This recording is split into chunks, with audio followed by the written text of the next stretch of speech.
Magandang gabi sa ating lahat. Narito ang ating weather update. Dalawa pa ring weather system ang nakakapekto sa bansa, northeast monsoon o amihan at easterlies.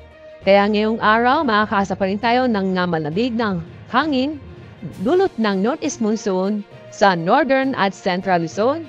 Samantalang mainit na panahon ang inaasahan natin ngayong araw sa lalabing bahagi ng bansa kasama ang Metro Manila. Asahan din ang mga localized thunderstorm ngayong hapon o gabi. Samantala, yung pong low pressure area na binabantay natin nasa labas pa rin po ng ating Philippine Area of Responsibility.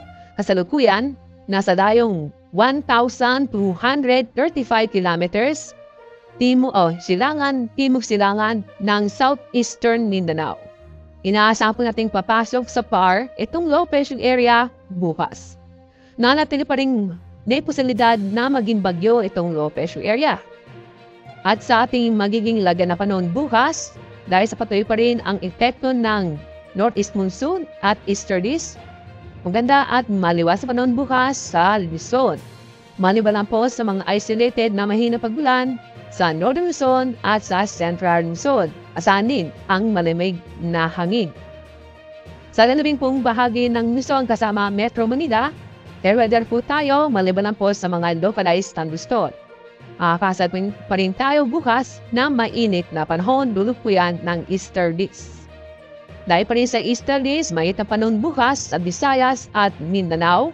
Asahan din ang mga localized thunderstorm, kadalasan po yan sa hapon o gabi. At sa ating weather outlook, ito pong low pressure area na binabantay natin sa labas ng PAR, ay inaasahan po natin diffuse pakanluran at maaari pong maapektuhan ang silangang bahagi ng Visayas at Mindanao maaari pong sa Linggo o sa Lunes next week.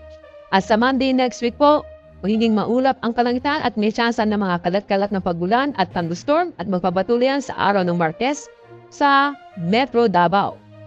Sa mga kababayan po natin sa Legazpi City at Metro Cebu, ang ganda po tayo dahil sa epekto ng low pressure area. Sa araw ng Martes, magiging maulan na panahon inaasa po natin kung saan may mga hina hanggang sa katamtamang pagulan at minsan may malalakas na pagulan.